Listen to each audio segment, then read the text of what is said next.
Hi, my name is Mary Phelan, and thank you so much for joining me on this lovely journey of dream interpretation.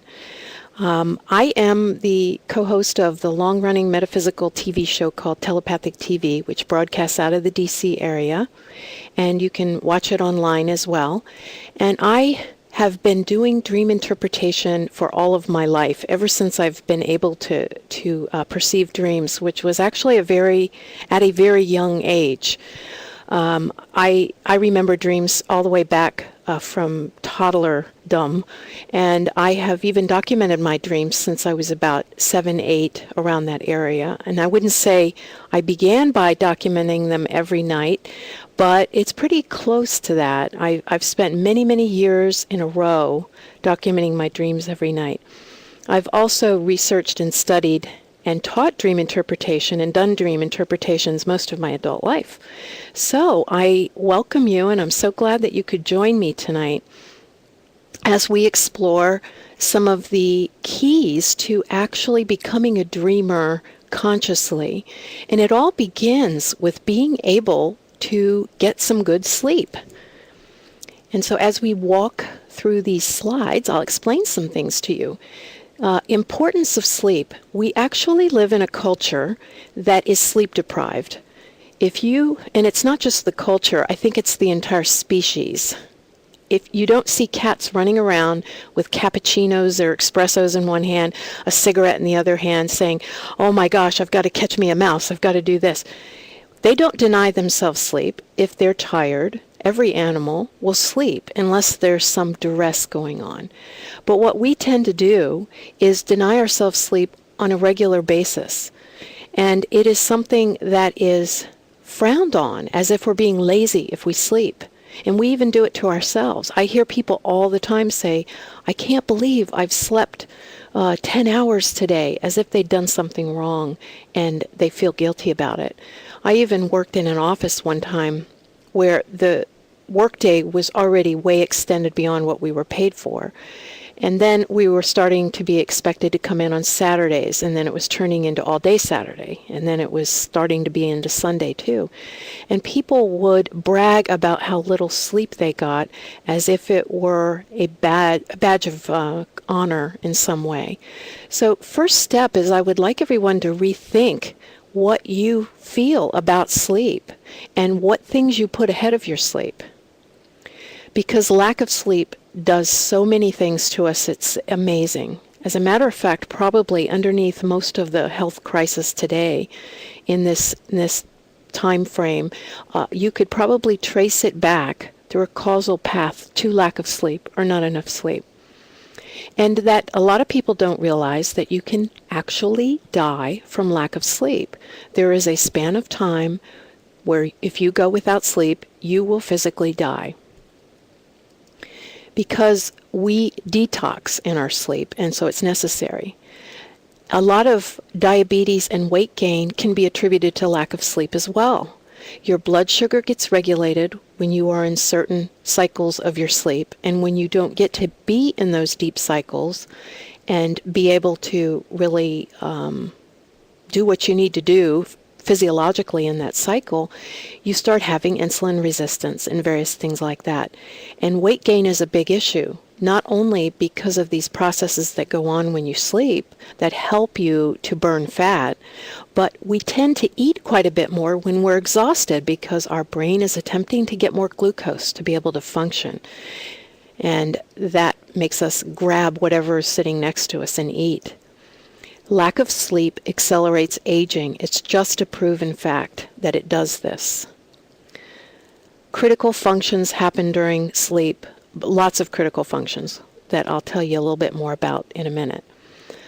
The lack of sleep lowers your natural killer cells. We all have these cells that will go after cancer, go after a bacteria, even these mega bacteria that are created by all the antibiotic use. Our natural killer cells decrease when we don't have enough sleep. And if you think about it, if you're not taking out the trash, the house starts getting overrun with the odors and the all the negative aspects of having trash build up in your house. So we have to offload what's in our body in order to get into healing function. Now, what happens while we sleep? We detox body, mind, emotions, and spirit. So let me give you an example, and I may cover this in another location as well. But we always heard growing up that nightmares are caused by what we eat. All these sitcoms from our childhood would tell us that that if you eat ice cream before you go to bed, you'll have a nightmare, things like that. Well, there is a little bit of truth to that.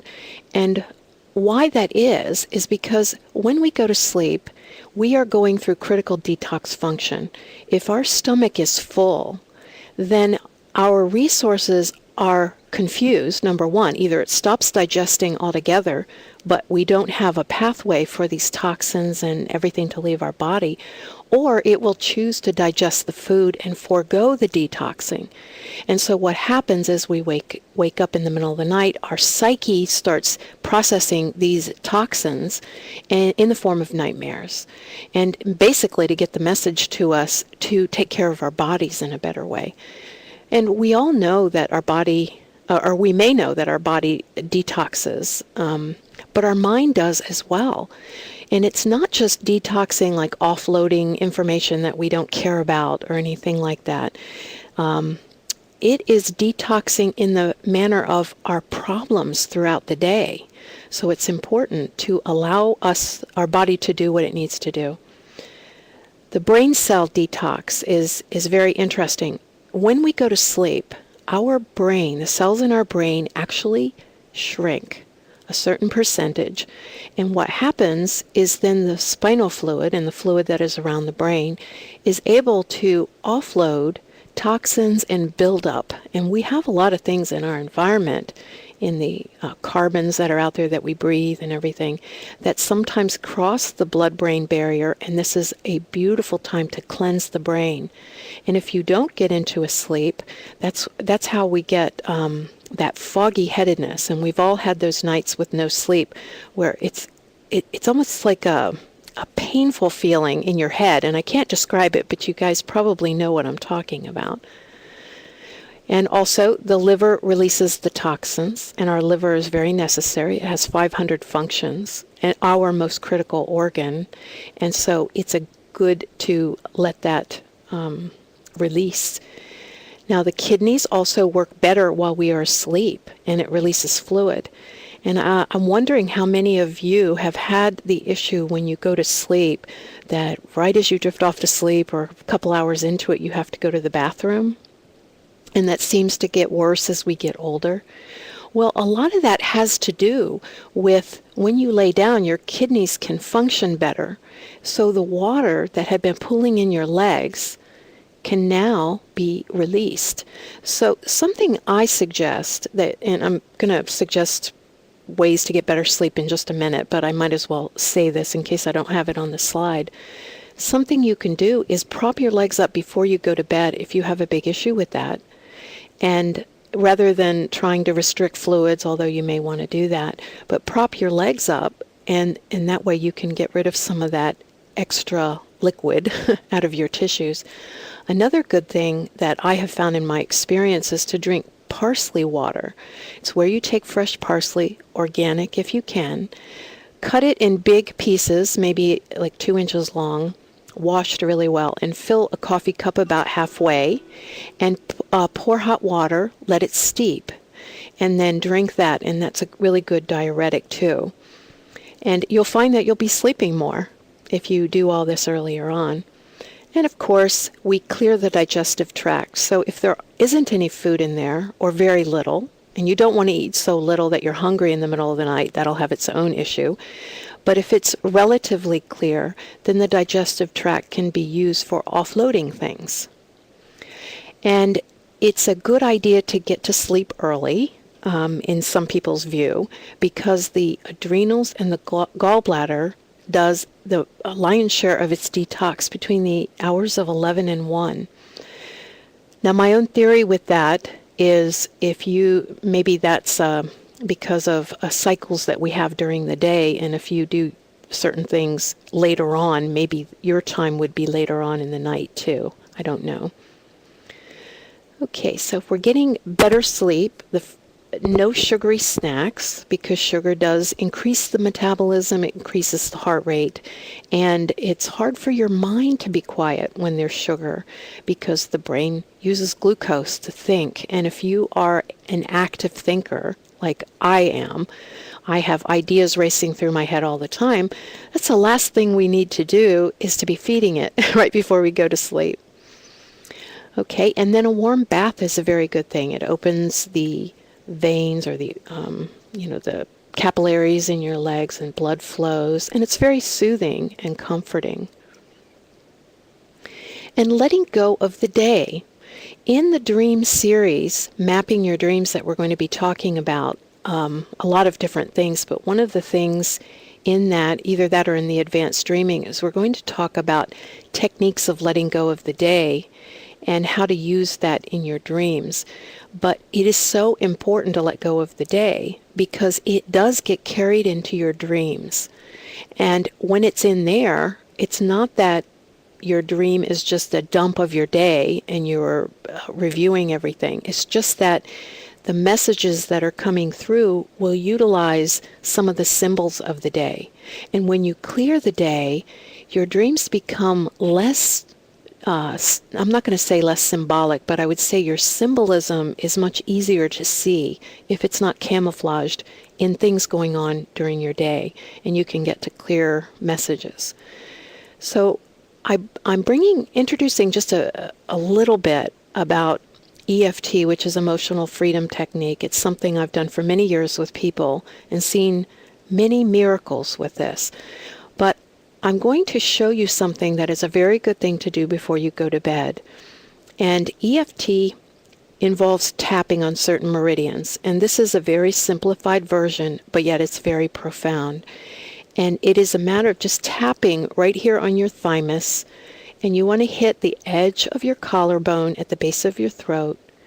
And right there on your thymus where you're tapping and breathing. And that's all you do. You focus on your breath. And exhale, and every time your mind wanders, pull it back to your breath, and do that for about 5 minutes.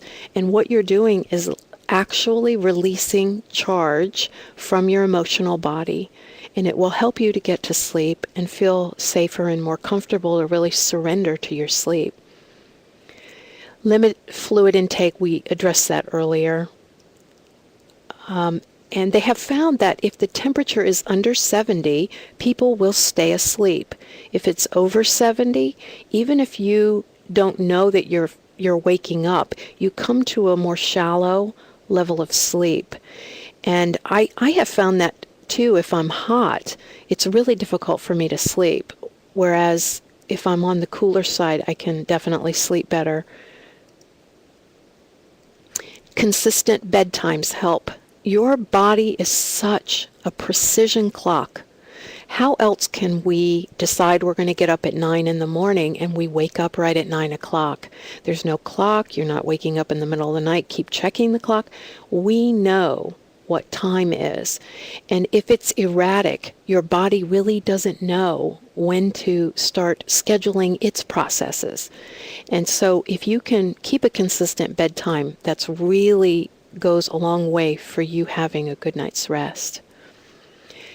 Now here we're going to talk about lighting. If we think about it, when we were in a more rustic state, wild state, which has only been about 70 years. How long has it been since we've had electricity? Maybe 100, something like that.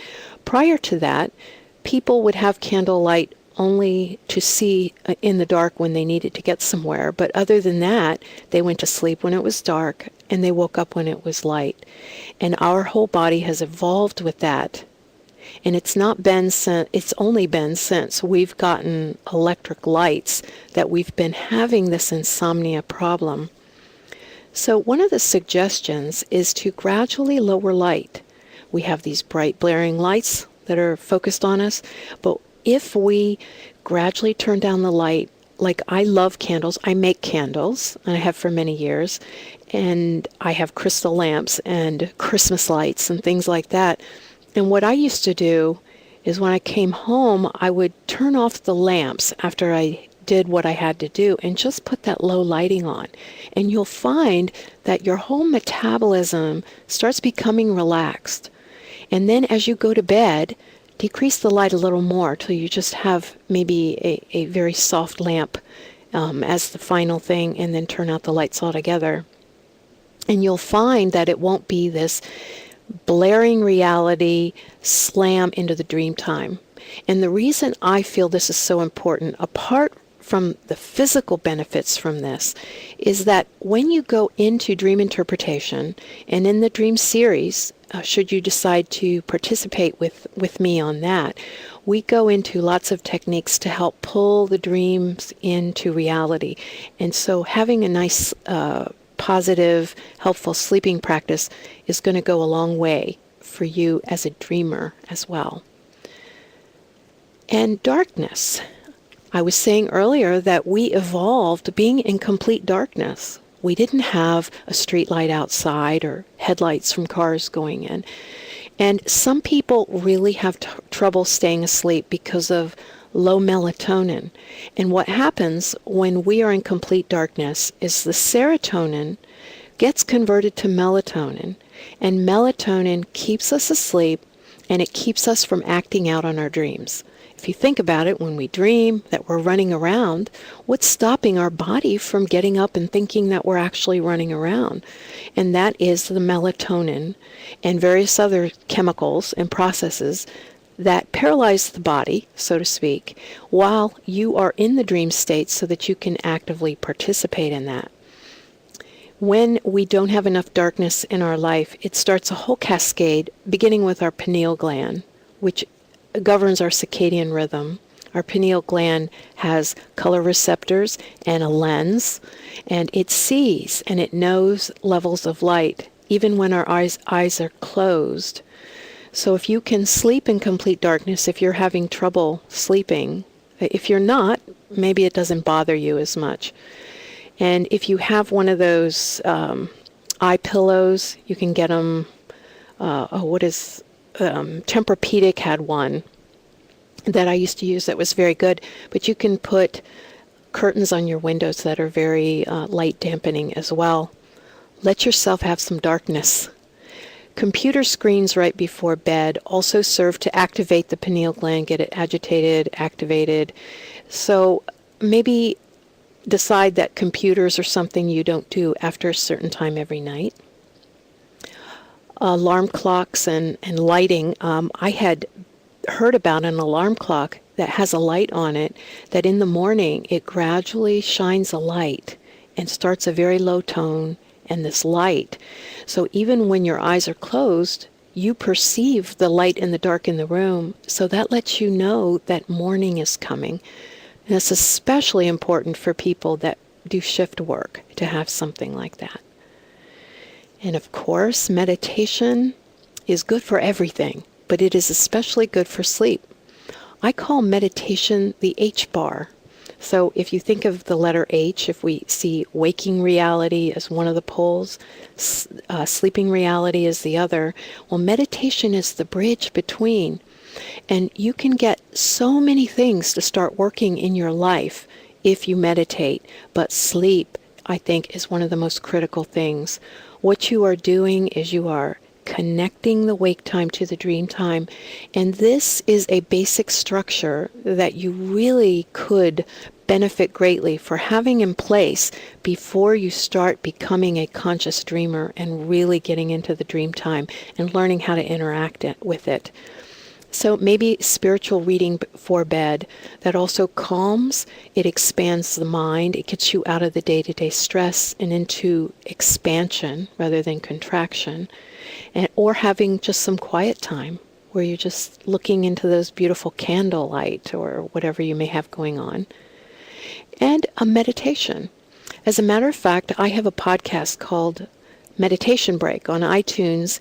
And in there, I have a couple of meditations designed for this. One's called Heart Healing, one's Breaking Through, but the other is called Sleep. And it is a meditation with a little bit of light hypnosis that helps you to relax into sleep that you may be interested in. And, okay, meditation CDs are also good. And some people like white noise. I personally don't care for white noise too much. From my particular brain frequency, it almost gets me a little agitated at times, but other people, that's not the case. So use your own feelings there. Now, some of the purposes of dreaming, and if you look at that picture, doesn't that look so mystical? I, I, I've had dreams like that where it just trails off. So when I saw that picture, it really resonated with me. Well, some of the purposes of dreams are that it creates the waking reality. Before it can be, it must first be dreamed. So, being active participants in your dreams is a much easier, better way, further upstream way of creating your reality than waiting till it's manifest and trying to manipulate it. It also explains the waking reality. Our waking reality is just as symbolic as our sleeping reality. And so our waking reality, we explain our dream reality through the symbolism and the other direction as well. It connects the unconscious and the conscious mind, so we can perceive things that are going on with us that we may be hiding from ourselves in our waking state. And there's a great communication with higher awareness, including people in spirit or our guides or God or whatever it is that you believe spiritually. And it metabolizes emotion and helps us to work our way through things rather than having to do it through the day, in the daytime, while we're on the spot, having actions with other people and things like that. And it's good for problem solving. One time I had this really elaborate database to make for work, and it was at a time when databases were first becoming common, and I didn't have any option for looking it up in a book or getting counsel anywhere. So I wrote it on a piece of paper and said, I'm going to dream the answer to this. I go to sleep, wake up in the middle of the night, and I jotted down a bunch of stuff about table structure and everything. And I went into work the next day and looked at my notes, wrote the database, and it worked flawlessly. And honestly, usually when I write them, I have to spend quite a bit of time debugging them. I didn't even have to do any debugging. It just worked perfectly. So there are so many things that we can use our dreams for. It's such a resource. But we first must get past some of our limiting beliefs and our habits that keep us from really seeing it. Why interpret your dreams? I think that was a good reason right there. And in the Talmud, it says that a dream not interpreted is like a letter not read. And we all want to read the letters that are sent to us. And so it's good to interpret your dreams. They bring solutions, and not just to database design, but to relationship issues, to questions you have about life, to spiritual questions. It gives you a deeper awareness of who you are and how you fit into the bigger picture. And I told you my experience with the database. Okay, so to give you some idea here about how impactful dreams can be, I'm giving you a few examples of some famous dreams. And there are a lot more than what I have here. Okay, now I'm not sure I'm going to pronounce his name. Well, I think I get to that later. There have been many documented dreams that have been of importance. I think I may not have put him in there, but just think of all the undocumented ones. For instance, Oliver Cromwell, he was, I believe, like I don't know, he had some position in government in England, and he had a dream that this woman came and parted these curtains where he was sleeping and said, you will be given the title Lord Protector of England and be the greatest man in England. And he thought, well, how can this be? The king is the greatest man. And as it worked out, with the government and the king was dethroned, and he became the Lord Protector of England and the greatest man in England. And it was at a time where his subconscious mind had no idea that that was even possible. So it's not like it was a suppressed desire of his. And Paul McCartney dreamed the tune to the famous song Yesterday. He woke up one morning and said, I had the cutest tune that I dreamed last night. And so he played it, and then the words came to him. And Abraham Lincoln was a big believer that the subconscious mind spoke to us through dreams, and he did a lot of his own dream interpretation, and he valued them. And one night he dreamed of his own assassination. In the dream, he was in the White House, and he was walking around, and there were soldiers and people crying and candles lit. And he went up to a soldier and said, tell me, what's wrong? What happened? And the soldier said, the president has been killed, assassinated. He is dead. And then he woke up, and it was that very night that he was assassinated. Albert Einstein dreamed E equals mc squared. His dream essentially was that he was hurtling down a mountainside, and as he sped faster and faster, he saw that the stars were altered in appearance as he approached the speed of light. Now, can you imagine having a dream like that? Well, as he saw that, he realized that the faster you go, you get outside of the boundaries of time. And so it was through that dream that he realized that time travel was indeed possible if you go to past the speed of light. Now, Madam Walker, C.J. Walker, she was a woman who was losing her hair. She would wake up and big chunks of it were falling out. And she was concerned about that, and she tried everything. Nothing would work. So one night she went to bed and was asking for a solution for that issue, and she dreamed of this large African-American male that came in with these herbs. And she said, what are these? And he told her the herbs, and that she couldn't find them here in the United States, that they were old herbs, old home remedies from Africa. And so she woke up and she sent off for these herbs, and she made an ointment, and it regrew her hair, and she went on to become a millionaire with this formula and made millions of dollars. Mark Twain also knew the benefits of dreaming. He had a dream, a very vivid dream, of his brother lying in a casket, and he later found out that his brother had died right around that time that he was having the dream.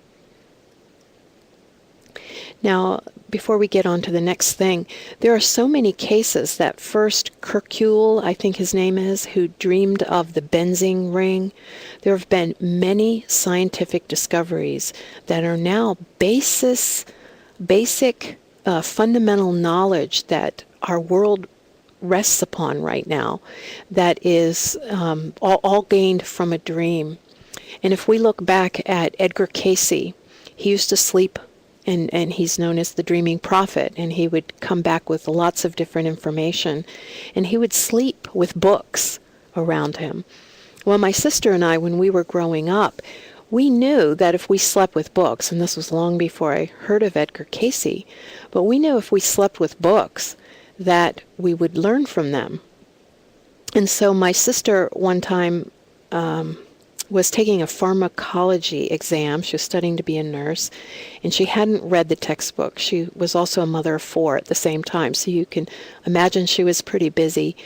And so she didn't get time to study for her test, so she puts it under her pillow, the book, and she got an A on the test. And if you know anything about pharmacology, the names are not things that you're going to have in your subconscious mind. These are Latin names combined with this and that. And she got an A on her test. And so in my example of the database, there have been so many things that we can do in the dream time, and that we get information. Before it can be, it must be dreamed. So it's a very good thing to focus on. Now, next, we are going to talk a little bit about dream interpretation. And I thought I would bring tarot into this. Linda also thought that was a good idea, because there are so many different ways to interpret your dreams. And in the later classes, I cover a number of different techniques. In every dream, you may want to use a different technique. It's like having friends. Each one's going to give you a different point of view. And one thing that I know beyond any doubt in my mind, that dreams do not have one interpretation. They have many interpretations. And you don't stop at one. Go after a lot. Get them from different perspectives, using different techniques.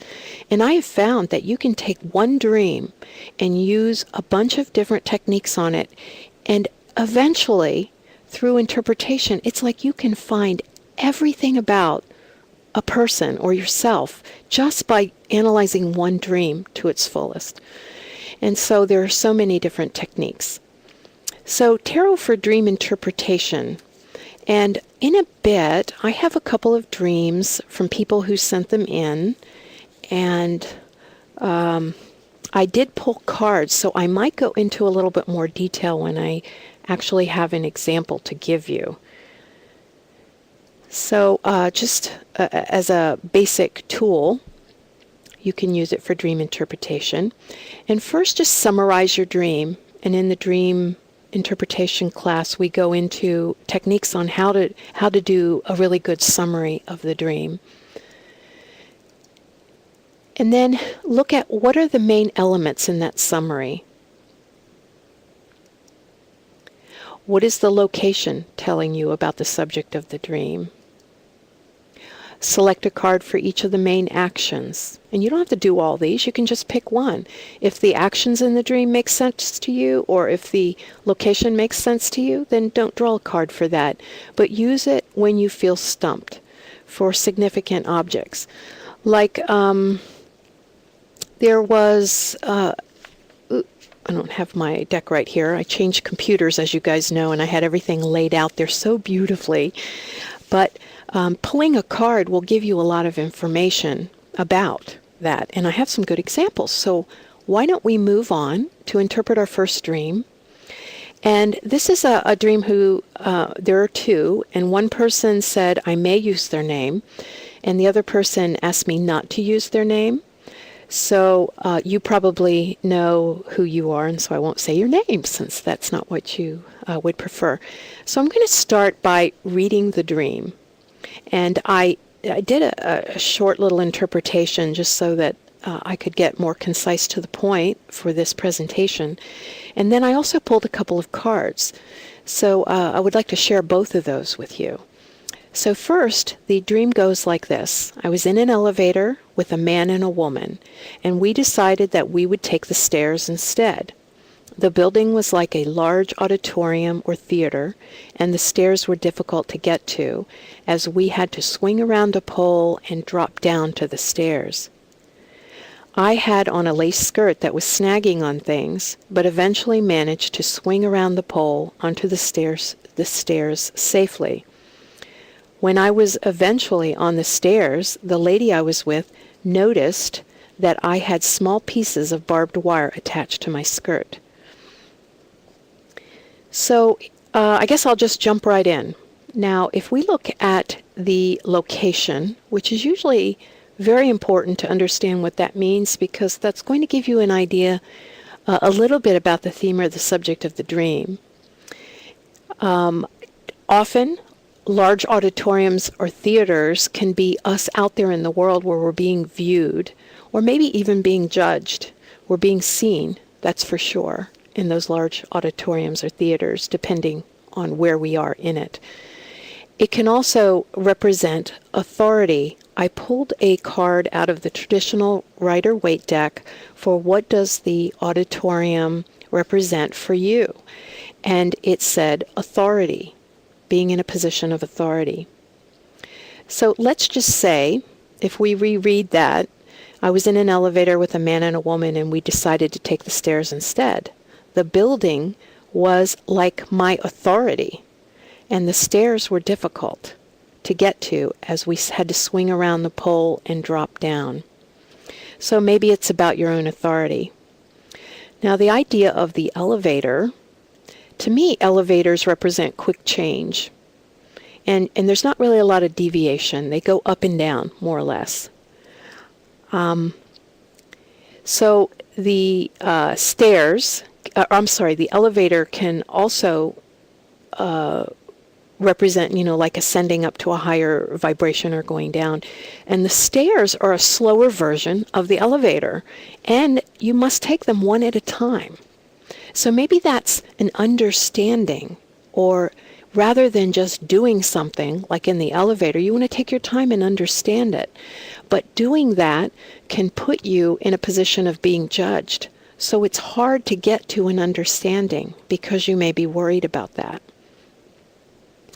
Now, the man and the woman in the elevator with you can be lots of things. It can be the male and the female aspect of you, so the yin-yang aspects of you. It can be outward going, where you're expressing yourself, or holding back, and a conflict between the two. So they can be as opposing sides. Now, the pole, often in dreams, if you dream of a pole, it can represent security. So let's just say you are stepping around security to get to an understanding that may or may not be popular with other people. And that sometimes that pole can be rather slippery as well. So there was a little danger involved. Now the section where you said I had a lace skirt that was snagging on things, but eventually managed to swing around the pole onto the stairs safely. If you look at lace, it's see-through, so it's transparent. You can see through it. It's feminine, and it also represents a vulnerability because lace can be torn or pulled or something very easily. And then later, there was barbed wire on the lace, and the barbed wire is a very masculine type energy. And barbed talk, if you think about something going out on the wire, that's a communication, and barbed. So it could be a fear of people talking about you. If you make yourself vulnerable and you really put yourself out there and you go past your security and your stability, what about that? How do you feel about that?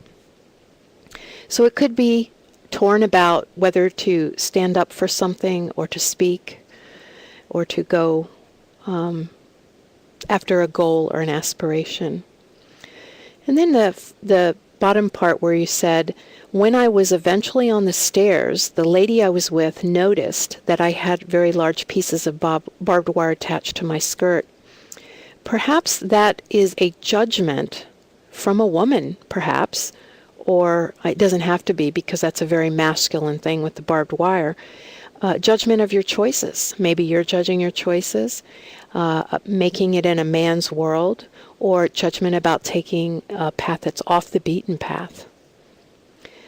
So I pulled some cards on the two of the significant elements of your dream. One is the elevator, and sometimes elevators can mean status.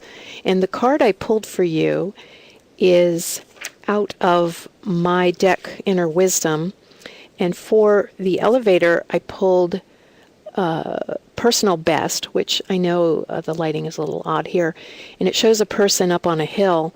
And I made that card with the idea from that movie starring Mary Hemingway back in the 80s.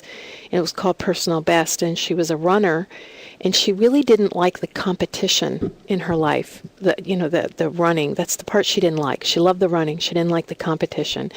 So it finally, after the course of the movie, she realizes that just compete with yourself. Do your personal best. So if we go by this card, the personal best in the elevator is your personal best. And the stairs, I pulled boundaries. And in my deck, boundaries mean not hard fixed walls, but fluid points of choice. That's really what a boundary is. We have boundaries so that we have choice. So people don't just come in and start helping themselves to our refrigerator. So we have boundaries so that we have choice. They're not designed to be hard fixed walls. So if the elevator is getting you to go up to status and you're getting this confusion, like, should I go here because that's what the world's expecting me of? Or should I just take a step off the beaten path and really try to understand? And getting in touch with your personal best, that the stairs that you're trying to get to that may seem wrought with judgment, if you were to get there, are really your boundaries, your personal boundaries, taking steps toward that. And that you don't have to put up walls or have little policemen defend these walls. It's just a boundary that you have. So it can mean understanding, stopping, and I think I mentioned all that. Self-confidence in achieving your goals, and deflecting judgment because it no longer applies and it's not important to you anymore. Now, we could, in the regular dream class, we could just go on, and there are so many things in that dream that I really could go on with that. But I hope that brings a little bit of clarity to you. And remember, in any dream interpretation, if something doesn't vibrate with you or resonate with you, just put it aside. Take what does, what resonates, and move on. And maybe something doesn't vibrate with you now, but it will later. But there's so many things to learn from dreams. Okay, so now let's look at the next one. And this is Leo's dream. So I'm not sure if Leo's listening now, but if you are, that's great. If not, you can listen to this in the archives. Here's Leo's dream. I was in the bedroom of a woman. And it's funny how both of these dream interpretations had a man and a woman. And so that duality, this male-femaleness within ourselves. I was in a bedroom of a woman. In my dream, she was a friend, although she is unknown to me in waking life. She was standing and I was sitting on the edge of her bed. We were just talking and enjoying each other's company. So I'll just pause here and do a little bit of the interpretation. And the woman can represent our passivity and our non-action and the idea of talking it out. She was standing, so that would imply that you were listening to her and taking counsel from her, and that she was the active energy right then. At some point, a man entered the room. I can't decide if he was her husband or her father. He began to tell a humorous story about a time when she did something wacky or funny that inconvenienced him. He thought that what she did was funny, and we were all enjoying telling the telling of the story. In the room, there was a tall dresser. At the top of the dresser sat a small TV. As the man's story continued, his tone began to sound angry. Suddenly, he smashed his fist into the TV screen. Both the woman and I were shocked and startled. The man then withdrew his fist from the TV screen. It was cut and bloodied. In a very threatening way, he put his bloody fist right up into my face and said to me in a very hostile voice, "You are going to pay for this." Then he left the room. Thank you, Kathy. And thanks, Elizabeth. So the man, we just said that the woman represented talking it out, the more passive role, and the receptive role in actually listening. And the man represents the aggressor or the outgoing manifestation. So the feelings that wanted to be expressed but are being masked with humor. And so the man started out thinking something was funny, and then he got very angry. And it is true, we do mask our anger with humor often. But repression will only work for so long, and then it'll burst forth, as in that man when he punched the TV.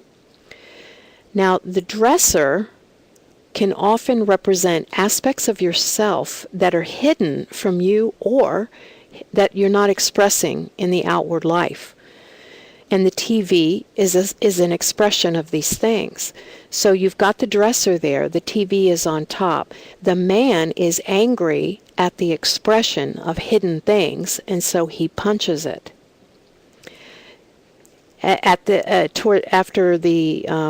After he says you're going to pay for this and leaves the room, then a woman came over and asked me if I was all right. At that point I woke up, and I was so rattled by this dream that it was a while before I could get back to sleep.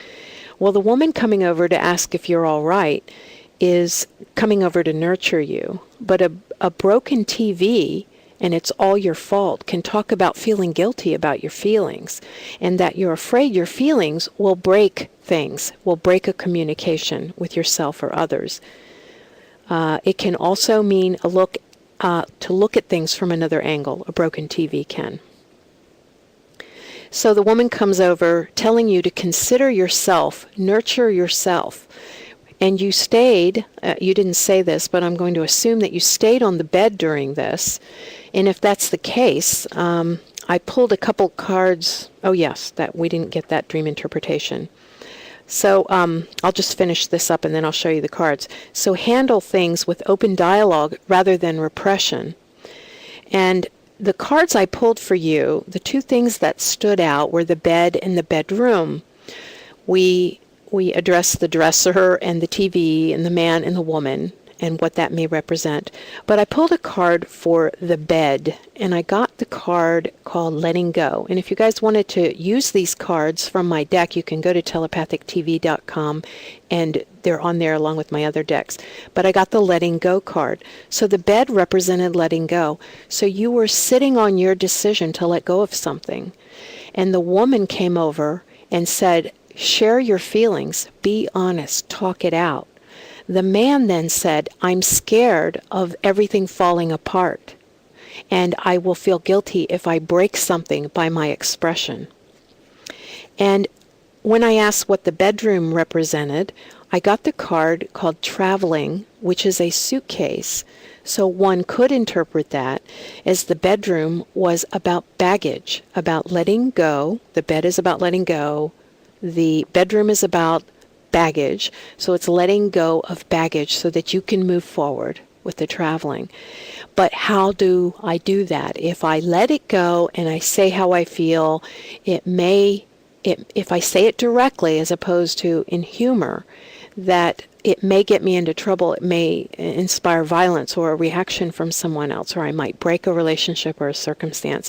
And so the bottom line is it's telling you to handle things with open dialogue rather than repression, and that, to take care of yourself. So as you can see, pulling cards on on a dream is extremely powerful, and it can give you an angle, a perspective that other things won't. And as I was saying earlier, every technique that you use to interpret a dream is like a different friend with a different perspective. And so you want to get lots of advice from different angles. They're going to show you a different reflection of what's going on with you. So now, in the dream interpretation course that I'm doing, which is Mapping Your Dreams, it's a 4-part dream series, and then there's an advanced set, which I'm going to go very quickly through just in case people are interested in this. I think it would be very valuable.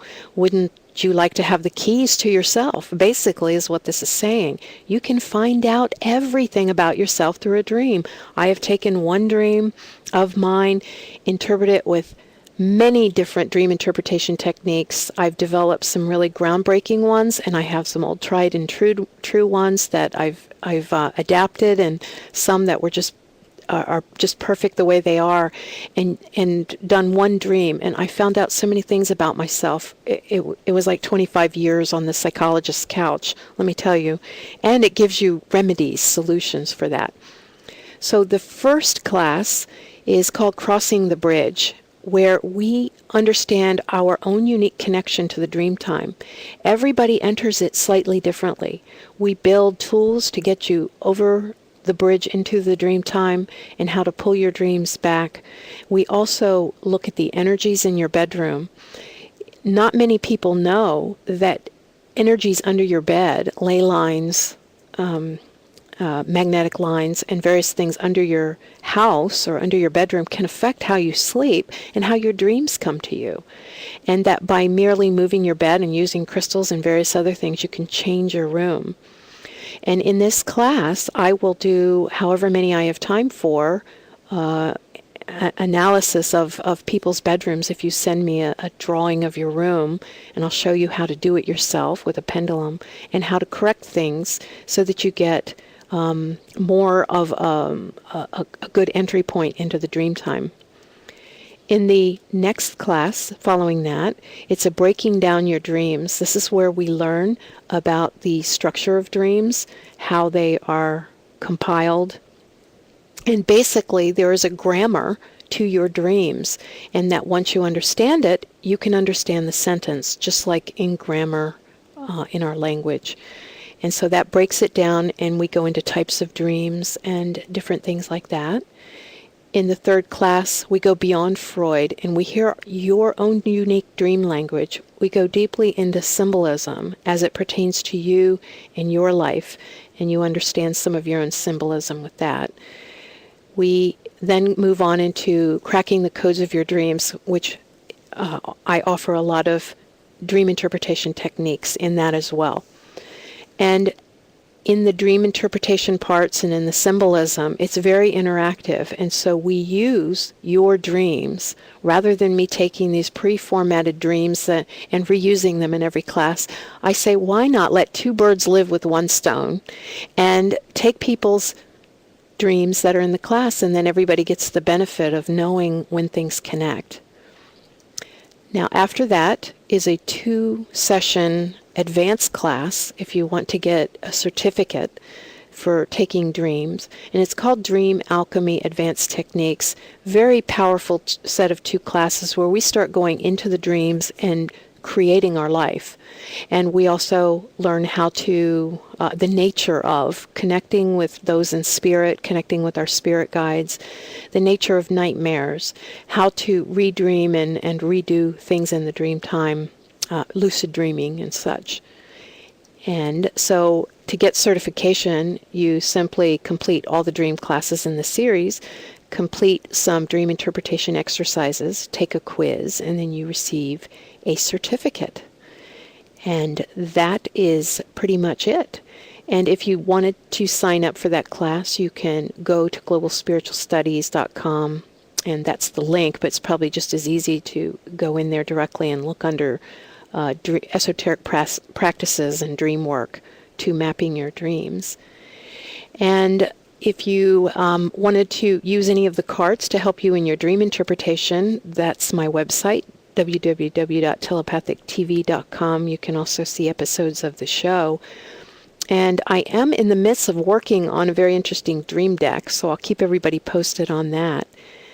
And let's see, we have a few questions before we end, or do we? April had a question earlier about birds and flying. What do they mean in dreams? Well, I would say we have some generic ideas about what things mean, but sometimes the things surrounding it, like flying, what was going on before flying.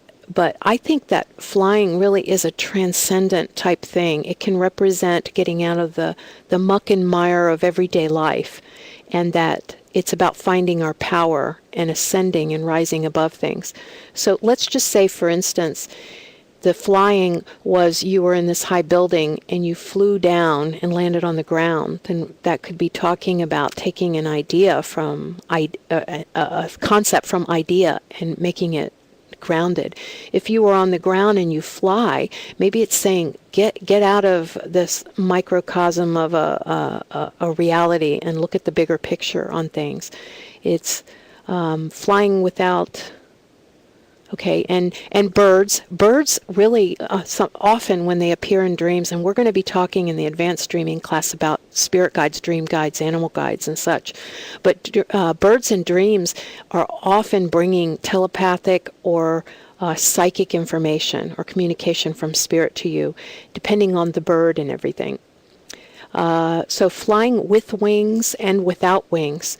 You know, if it's about someone's daughter, that could be talking about her finding her own power, and the wings and without wings, depending on how she was feeling. If she felt very free without wings, then that means like taking the training wheels off. If she felt kind of without the wings, like a little insecure, like maybe somebody had to help her and her getting her wings. I just see it as going from a place of insecurity to security. So that's really wonderful, like getting out there on our own and feeling comfortable about it. Okay, well, does anybody else have a question or anything before we wrap it up? And I would like to thank everyone. I see that I know a good percentage of you that are here, and I love you. Dottie, it's been a long time. I miss you. And Elizabeth, I look forward to seeing you. And Kathy, I love and miss you. And Mary, looking forward to October. and all those other folks that I have not met. It was so lovely to meet you in this way. And in the Dream Alchemy and toward the end of the Dreaming series, we do experiments and dreaming assignments that you do while you're asleep, which makes it a lot of fun.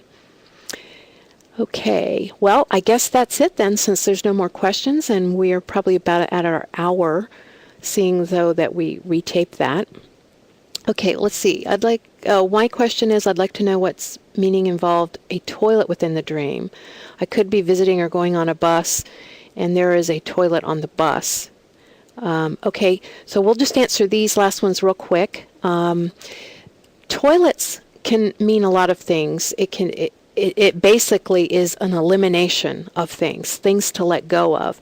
So if a toilet is on the bus with you, one of the things I was getting with that is maybe being prepared, because the toilet is the thing that is most personal to us, and that, oh yes, I'm prepared as I go on this journey. If the toilet is stopped up or unavailable or something, maybe that's being unprepared and not being able to release and let go of. And I would love to meet you guys. And what does dying in your dreams mean? I think that dying can be a dying of a principle sometimes. It could be preparing for you to let go of something. I had some death experiences in my dream time that were powerful and really showed me the nature of dying, much more so than the death experience that I had. So that could be a lot of that. Okay, so dying in a dream. Okay, so that dying in a dream can be showing you what death is like to help you assuage your fears. Oh, okay. All right. Well, I love you guys, and it was so wonderful to see everyone. And feel free to email me, too. My email's right there, telepathictv@yahoo.com.